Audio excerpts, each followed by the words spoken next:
5. This is the Bluff Town Council regular meeting. Roll call. Linda Sosa. Ann Leppanen. Erin Nelson serving as town manager. Britt Hornsby is excused. I'm assuming that Jen Davila is on her way in. But I think we'll just go ahead and get started.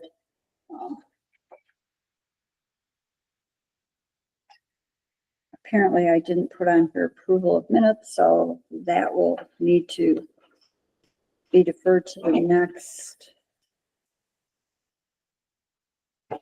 meeting. So those were the work session minutes from February 11th.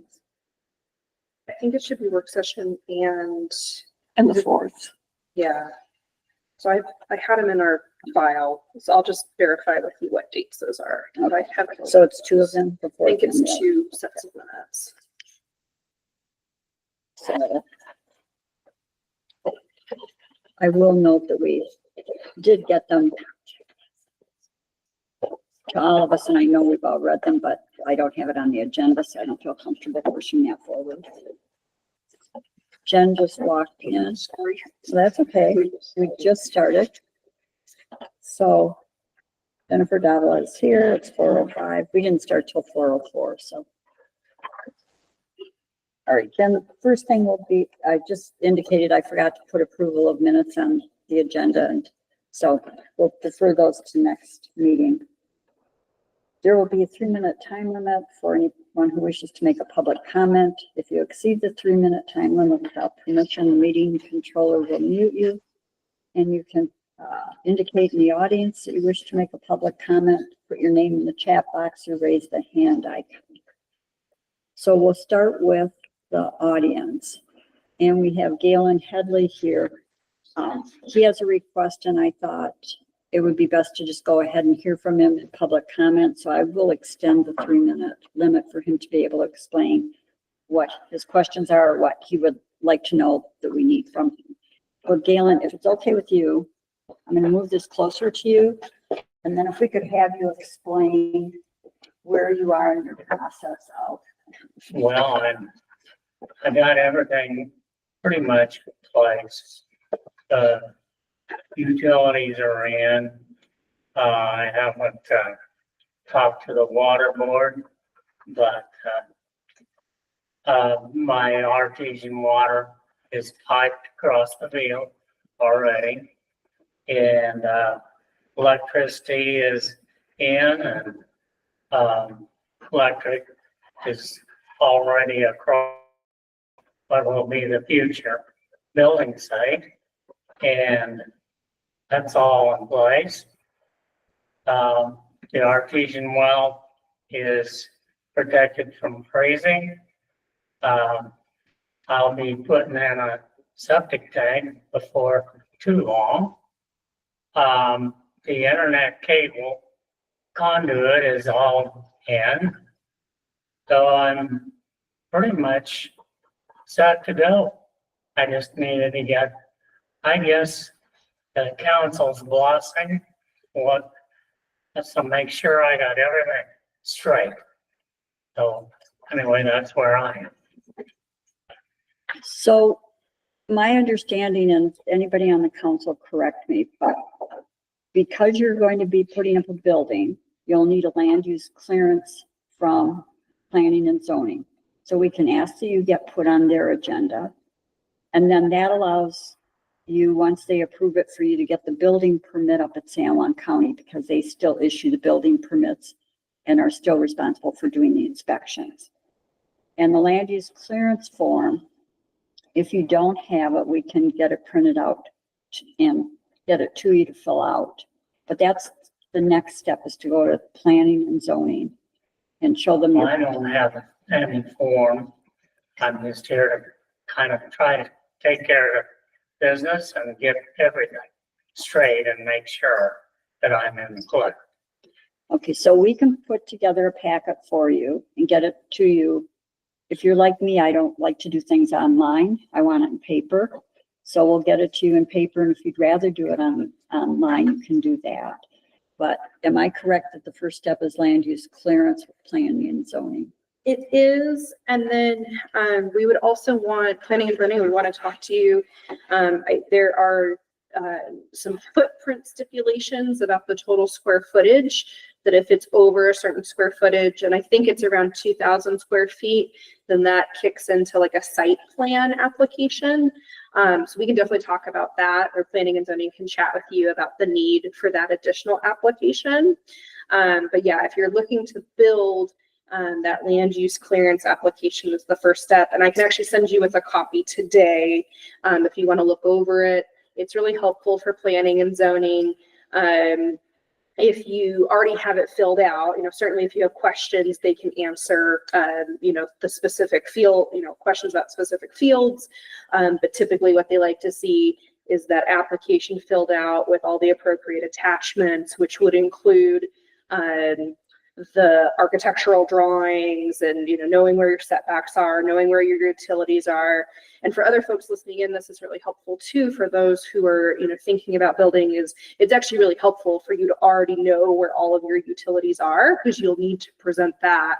And we don't have any, as I've talked to you about before, we don't have any say in terms of where your utilities are going necessarily, but we do want to see that you've got the hookups, that your septic, where your septic's going, that your septic has been approved by the county.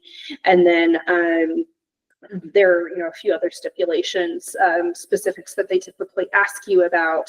But, certainly, as we've told you, there's nothing needed if you're just moving dirt around. Once you start actually laying foundation, before you do that, you come to planning and zoning, and they can get you taken care of and get the building permit process started. So your timing is perfect. Well, I think I'm way behind. But anyway, I just want to make sure everything is right and everything taken care of. I really appreciate that. Let me go I'll grab a packet for you just to send it home. And then Galen, I know you and I have worked closely together on a few other things. So from a preliminary standpoint, if you've got questions, let me know. And then we might kick it over to planning and zoning. It just kind of depends. But let me go grab that packet of information for you if you can take a look at it. How soon before you think you might start building? Well, I raised the building side area 12 inches already, that fill is in. And so I won't be pouring any concrete or anything. I will be putting a septic tank in pretty quick. And I think you all know I've had enough experience. So that'll be coming soon. Right. Right, and you still have to get a permit from the county. All right. And just so you know the timing, planning and zoning's next meeting would be March 6th. It's a Thursday. So if you can get some of the paperwork in here in the next couple of days, that's great. But otherwise we'll work with planning and zoning to figure out when it would go before them for approval. It's usually a pretty straightforward process if you've got all the paperwork filled out. But then, and same with the county up until, well, the county is the county, but as soon as planning and zoning approves, they kick it to the county and you can get all your permitting done there too. So I'll go grab that paperwork. So if you guys are. Well, KD was the architect to begin with, and she drew everything up and planned the roads. So that's everything is in that manner is taken care of. Let me go I'll just grab that paperwork so you can grab a copy, and then they are available online for anyone listening, and it's available on our forums and ordinance tab. And I'm pretty sure once you get the land use clearance that shows like the dark sky lights, that's the only thing they really, some of those specific things. Then you have a year. It's good for a year to start building. But if it's going to be longer than that, then you have to do it again. Well, I'd like to get some stuff sold so I can afford to do something. But anyway, it's where I am. Well, thanks for coming in. Yeah, we really appreciate it, Galen, because, it's Bluff and everybody wants to know who's moving dirt. And we keep telling them that it's not doing anything right now, so. But we appreciate Well, it. I've moved a lot of dirt. So So just to be clear, can I ask a quick question about it? Sure. Does he get the septic, the permit to put in the septic tank and stuff comes directly from the county, not through you guys? Correct. He goes straight there. Right. I think it's just through public health. Okay.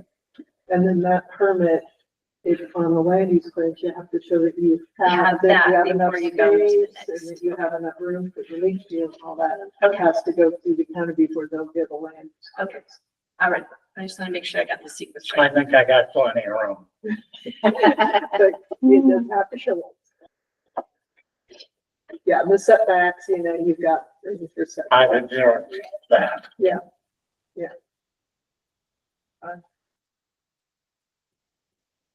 We had a little hassle trying to get the approach figured out, but we got that settled and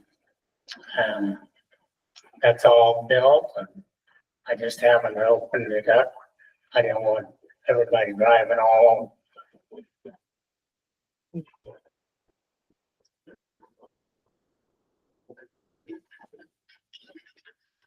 Dropping a few off of these. Your first one is your land use clearance. And then if you're doing some other stuff here, I've got other things for you, but we can talk through all the necessities. This is going to be the primary one that you're going to need though, so. give it to my daughter. please. Lucky you, winner, winner. Let me give it your camera. Okay, thank you, Dalen. And of course, you can fill those out online too. Is there, excuse me, anyone online that wishes to make a public comment? I am not seeing anyone online. The chat box has been open and no one has their hand raised. So I'll close that off now. All right. Thank you. Okay, number one, a discussion and vote on the request to vacate one half of an alley. I put this on here because I thought we had everything in order, and we did get very recently the survey from Brad Bunker of that property. I didn't coordinate in my brain that one of the council members would be unavailable until the next meeting. And I'm thinking that in order to, since this is the first time we've discussed vacating an alley under our current policy, I would personally prefer to have all five of us at the table. But I'm only one person. So rather than to take it off yesterday when I realized that Britt Hornsby would not be available, I just left it on for discussion as to what the process is that we want to use. Does any of the council object to moving it to the next meeting? Now, my understanding is that the solar piece is going forward as a re-engineered piece. So while it's inconvenient for you to be here, and I appreciate that, if we were to move it to the next meeting, so all five of us are here, would that pose any significant hardship on your project? I don't believe so. Because that would be my main concern by doing it. Is everyone okay then? And here's the other piece. At least Linda and I are not rerunning. Luanne doesn't need to comment. But one half of the two that we know are going to be the longevity for the next 2+ years. I'd really like to have the weigh in on how they view the policy and how it's kind of used across the board. Any? I think that sounds fair. I think that this one is kind of a unique case. So, you know, while I appreciate going through the process and everything, I don't think that we're going to see a lot of them that have already got the alley split. But I think it's a valid thing to have both of us here to. And I'll elaborate a little bit on it. There are two other landowners who have unique situations with the county where something has been granted and not completed. And I want to make sure that we're you know, that we're not split. This is something I think we all would like to be kind of on the same page. So if no one objects, we'll move this to next month's meeting, which would be the 4th, I believe, the 4th of March. And maybe we can get the other 2 landowners to get their paperwork together too. Well, we can't because we have to advertise for it. Nope, can't do that. So thank you for coming in. Definitely will be acting on a next meeting, but I appreciate that you're dealing with our patients on this. Okay, then we can move to number 2, the report on the design review committee meeting with Uncommon Architect. And then a discussion and approval of the contract with Uncommon Architects. Sorry.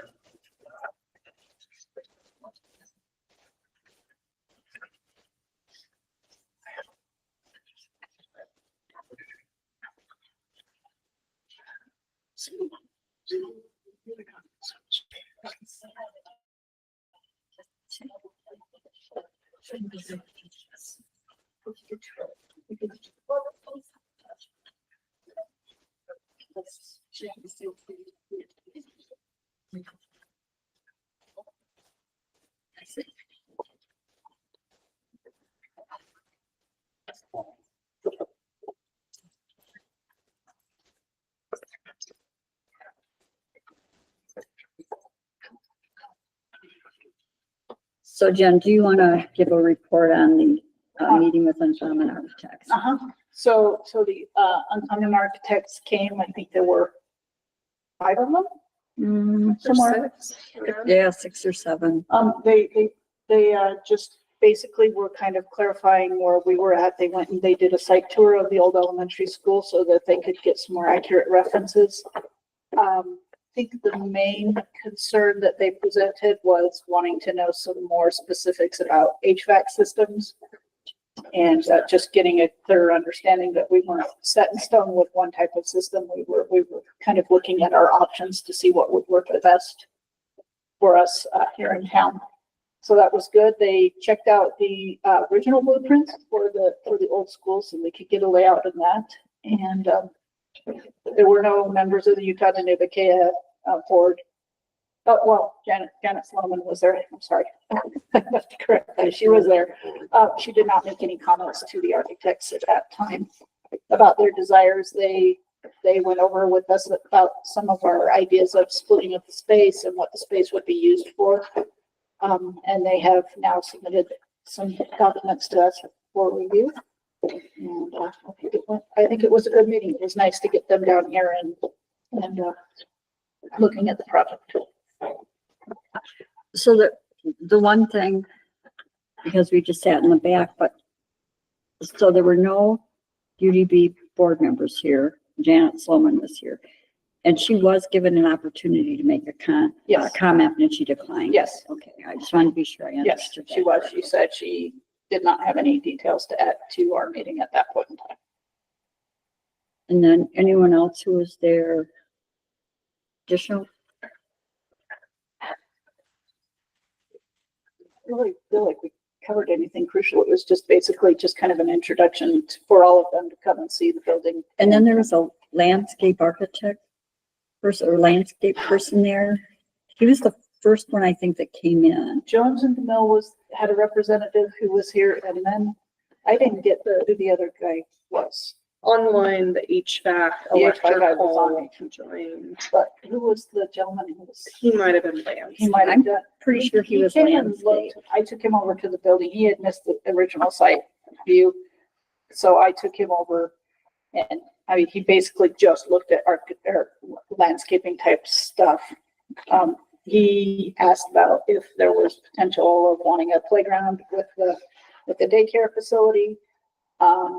He basically just looked at kind of the outside stuff. When we went on a site visit, he checked out the front of the building. He didn't even go into the back, really. So, yeah. Yeah, that was the landscape architect. Mhm. The second part of this is to discuss and approve the contract with Uncommon Architects.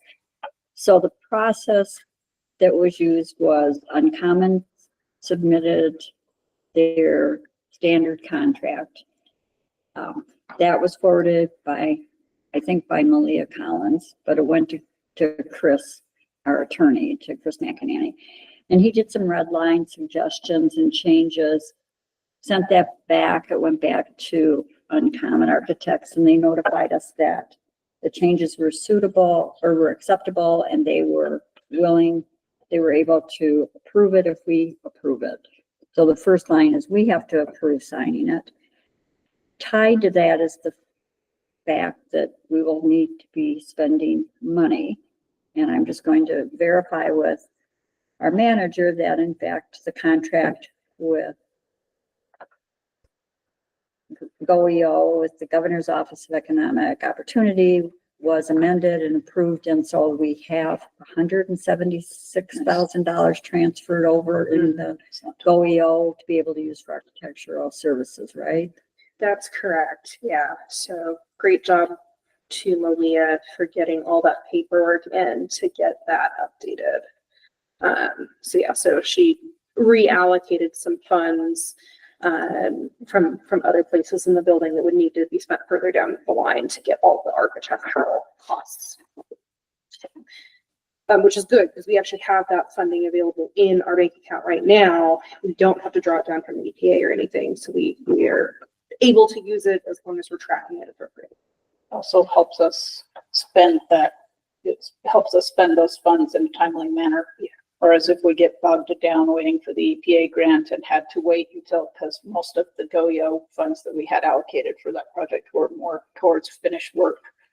And if we get bogged down with the EPA, then that would put that deadline for the GOEO spend in jeopardy a bit too. So that was a timely and well planned out on Malia and Erin's part move. I'm glad they approved it. And the EPA grant's satisfied with your drawdown on it? If Yeah. you do this drawdown on this one? So we actually got 90% of the total award deposited into our account, and we have to spend the entire award and then we get reimbursed for the final 10%. So That's the GOEO. for the GOEO grant, correct. And so we already have the funding. We have to report on it annually, but we do have regular check-ins with the granting agency. And up until now, we haven't spent any of the funding. So this will be a good thing to say we're spending the funding. And That too, Yeah. at the same time as starting the EPA. yeah, and they have told us that, we would not necessarily be eligible for any other grants through them until we spend this funding. So it's definitely good that we're gonna get this money spent quickly. Do we have an EPA date? Are we able to still program?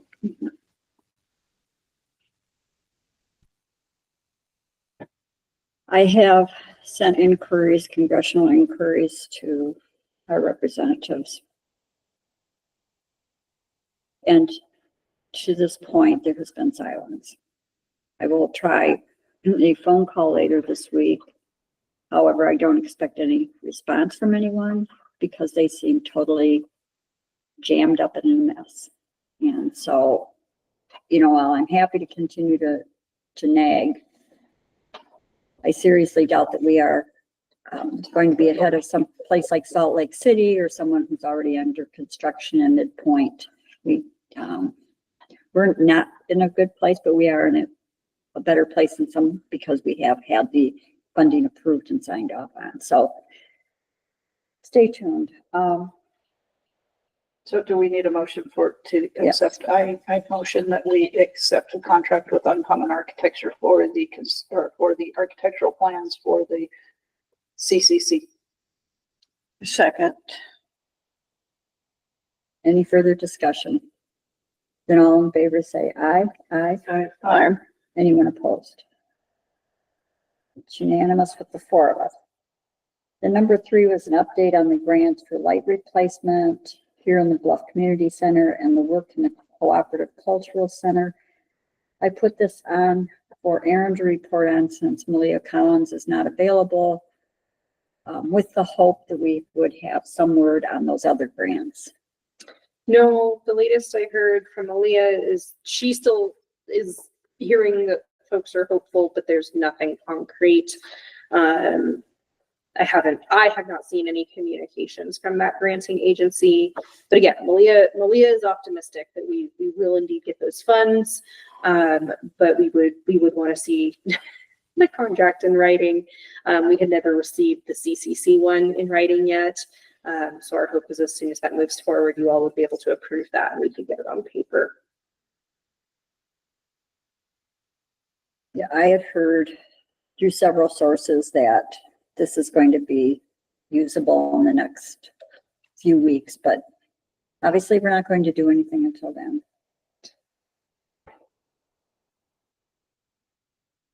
Then looking at number 4, report on the San Juan County Commission meeting, which was today. There's nothing to report. It was a very short meeting and there was nothing that would have entailed Bluff. It was primarily contracts to be approved and some awards.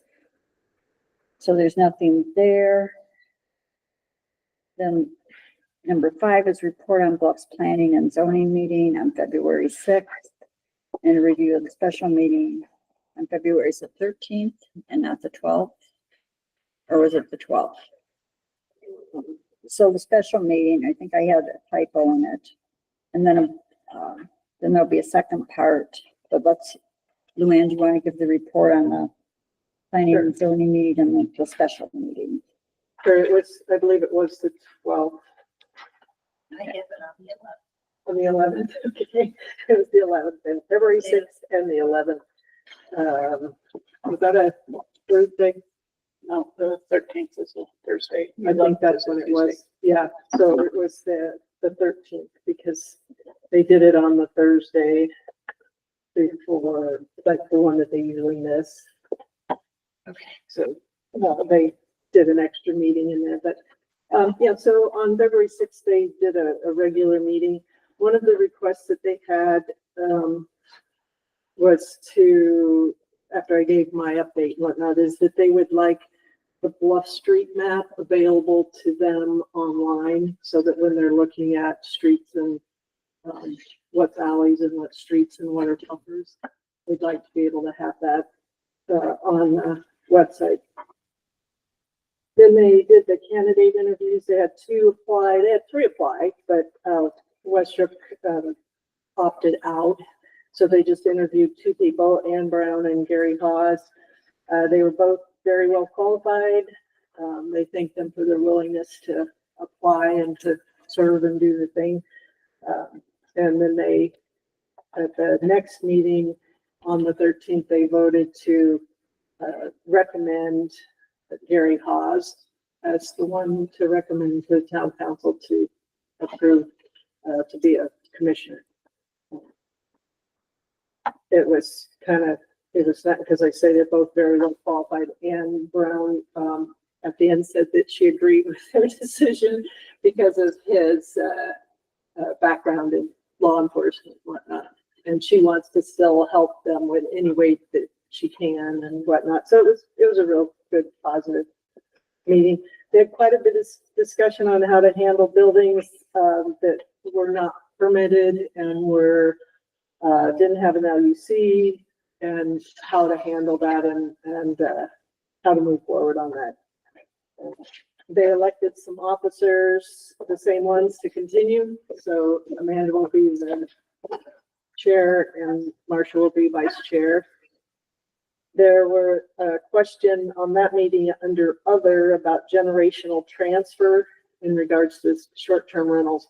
And the only reason they had the question was because we just met with Chris McEnany and he had said, once you give a permit, the permit stands. And so they weren't quite sure how to answer the public request on whether they can transfer an STR.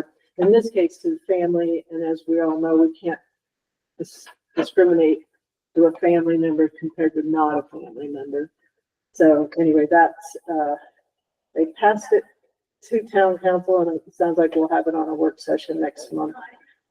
They would like another work session, another joint work session, to see what, if there are any more ordinances that they're working on their goals for 2025, and exactly like if we all want to point them in certain direction. They reviewed their bylaws and they're sending them to us to, I guess, approve. But they did redline some things. They found a few things that they wanted to update. They also want to schedule more on-site visits when they have land use clearances and things. They want to do that as one of their goals.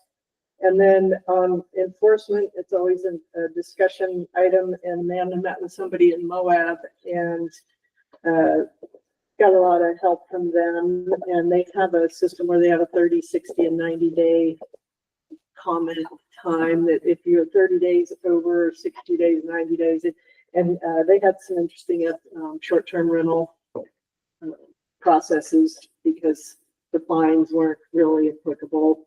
People doing it didn't really care if they got fined every $100 every 6 months or something. So anyway, she got some stuff on there. She wanted to maybe work on some suggestions of enforcement things and then send that on to Chris, since he's so bogged down with things. Thought maybe they could do some research and work on that. But again, it'd be through town council trying to help get them aimed at what they want to work on. And they really appreciated the spreadsheet of ordinances. The links still weren't quite live, but I think Maria's working on that part, but having them all there was great. And that's what I had on my notes. Did we have that joint? Let's see, what did it have? No, we didn't. It just in the third, that was a mix of the 6th and the 13th. So I have a couple questions. Does anybody have a question before me?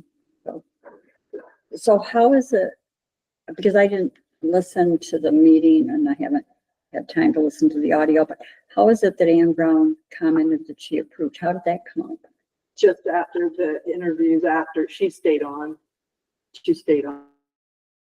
Okay, did she just It was a volunteer it or did Yeah, somebody yeah. ask her? No, it was just, she just asked if she could make a comment because they were thanking her for coming. Gary had already left and they were thanking her for applying and hoped that she'd still help with town things and didn't want anybody to get like pushed out of volunteering. And so she was just acknowledging that that wasn't her intention at all. She'd love to help.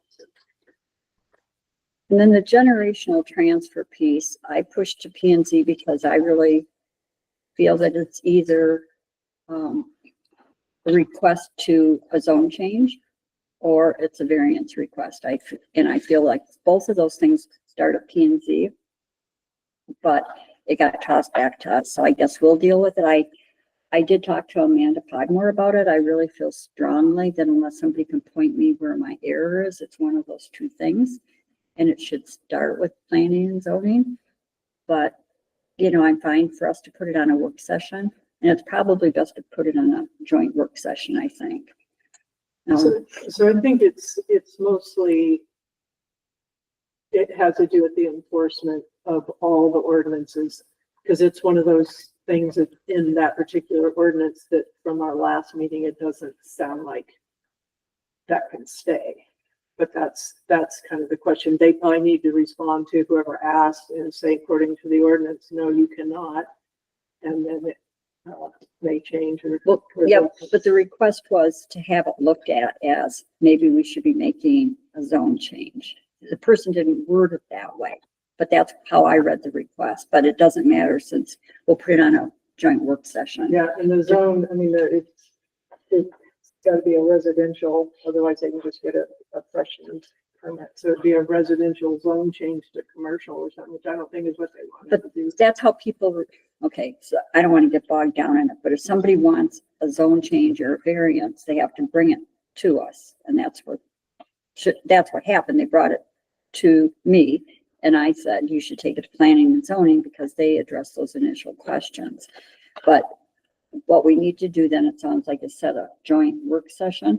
And I really prefer to hold off till Britt is here so we're sure that we can all participate before we give some dates to planning and zoning. I'm sure that with the confusion in our federal government, that anybody who's getting any kind of work with the federal government like Britt, we can't try to guess his schedule. So should we wait to set a work session until he's back? Or do you want to try to set one and then? I think it would be good to wait till he was back to set one. I mean, is this something that's crucial, somebody needs? Well, we'll also be missing one of the planning and zoning members too, if we don't wait till. Oh, that's right. Yeah, good point. And so planning and zoning we meet the 4th and they meet the 6th. So we could toss some dates out for them to consider on the 6th. Yeah, and as far as that question goes, the ordinance is quite clear, so they can answer They that. could do whatever they want. That was not the point of why I directed them to planning and zoning. But they can certainly answer the question. I don't think the question was, is it clear? I think the question was, is there something we can do about it? Mhm. So, and I will say that is something, one reason I thought it should be looked at more broadly is it's something we didn't consider because we were all looking at sales when we were writing the ordinance. We weren't looking at, like, if you have children or you have trusts or you have whatever, we didn't even, those never made it on our radar. But we can get that on a joint work session. And Yeah, I have just a note. My agenda says February 13th. I corrected it so that on our the two websites we use, it is correct. good, thank you. I apparently have an old one. There's usually several floating around, so. So thank you. I knew I'd made a mistake because somebody pointed it out. All right, so I think instead of going directly to 7, let's do 8 and 9. Can you hit 6 first? Oh, did I miss Sorry. 6? Oh, yes, 6. Yeah. Discussion and vote to pay bills. You really like that since you've worked already. It's a good one. I did send out the accounts payable overview. So we've got some routine payments like payroll and such, some utilities. But we also had our legal bills to pay. Does anyone have any questions about what, and I know it was late, that agenda packet going out, but any questions, any concerns, and I can vote? I just pull it up here real quick, but I looked at it and didn't see any questions. And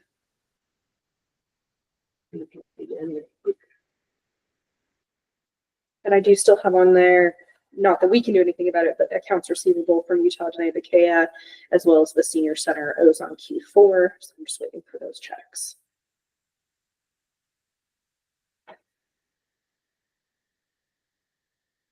I motion that we pay the bills as presented.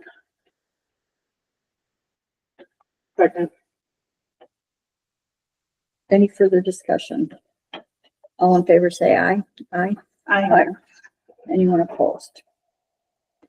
And it's unanimous. Then, thank you for stopping me. I seem to like to skip things. It is nice and clear. I appreciate that. I like to see who owes us to. Thank you. So we move to number 8, review and approval of the letter of support for Bears Ears Partnership. This isn't a rush thing, but I figured since it was on my list to move it off. And it is to support the 2024 Protect Grant application for San Juan and Paiute County Drainage Resiliency Planning Study. And this was a request by Bears Ears Partnership. And they included a draft and some nice boilerplate language, and then things were added to that. Does anybody have any questions? Do you want any changes, or can we get a motion to approve that letter?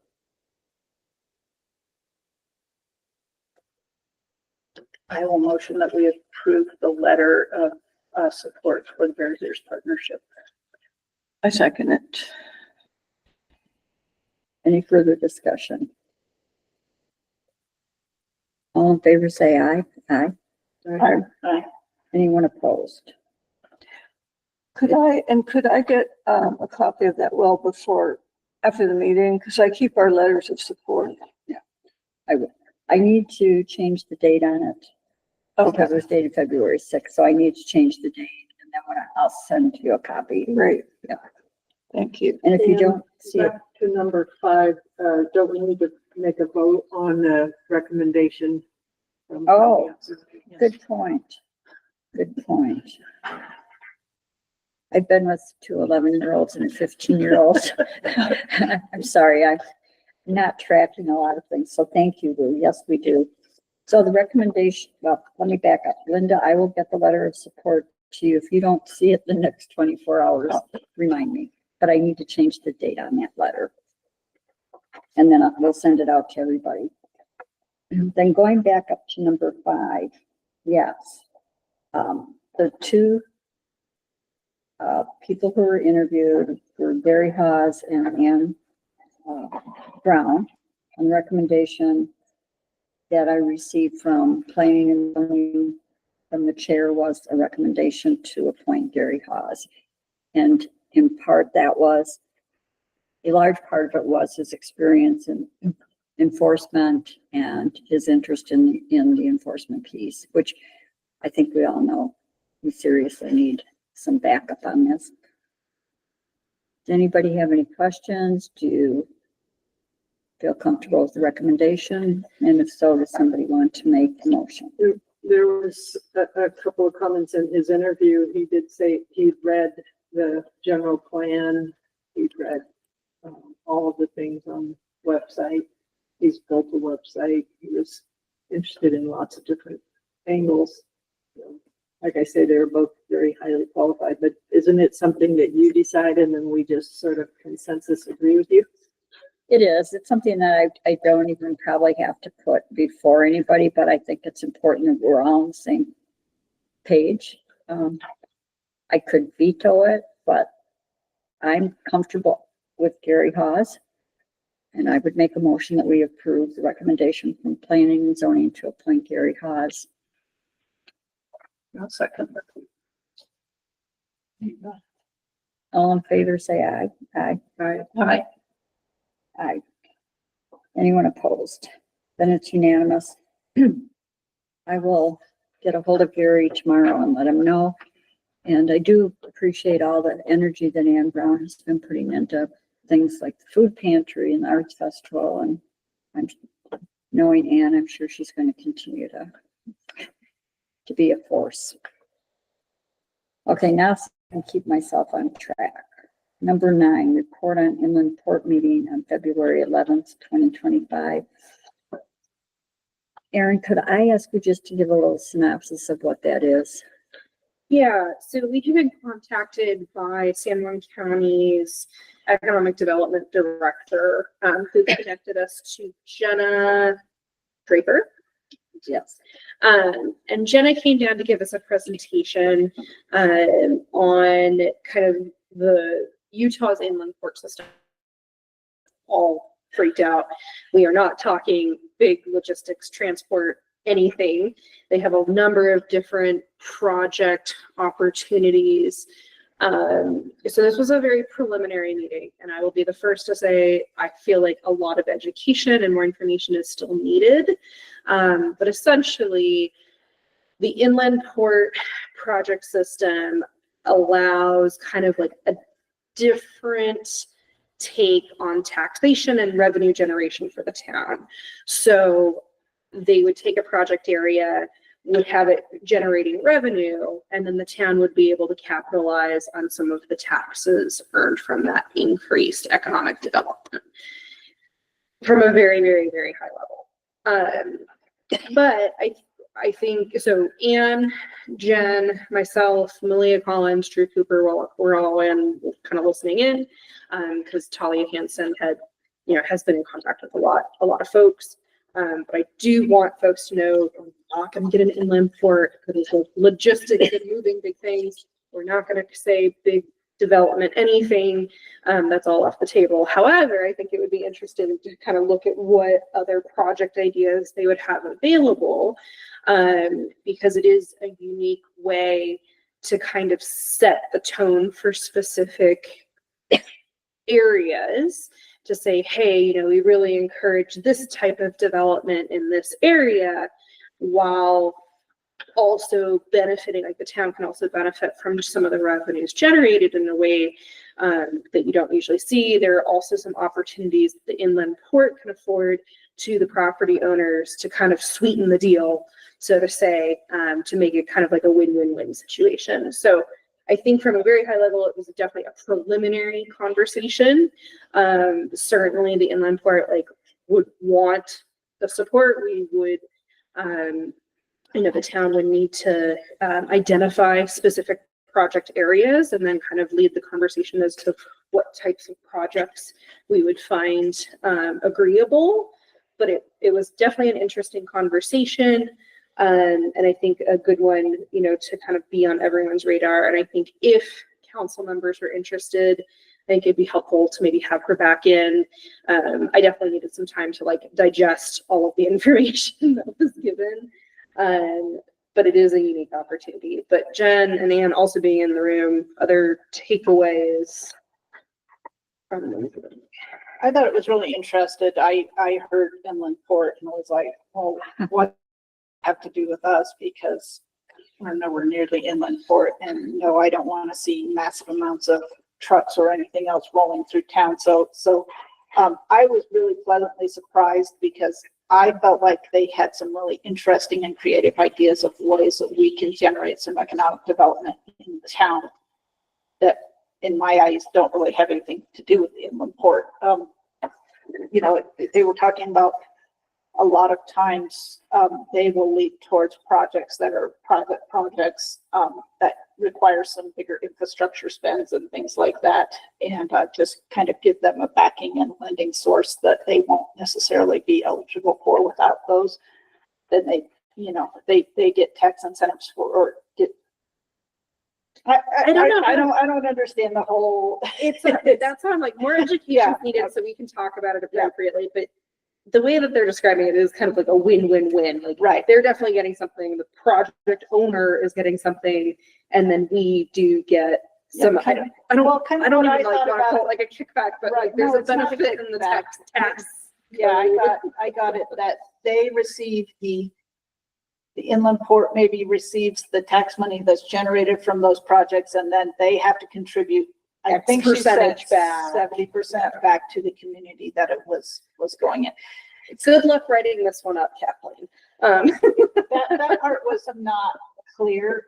That would be something that we would definitely want to do some more exploration on before we said, yes, we want to do this. But it was interesting. And, she presented some examples of projects that other small communities who are not next to the inland port are taking advantage of. And I thought it was really kind of creative and exciting. It was kind of, I thought that we could maybe direct the type of industry, or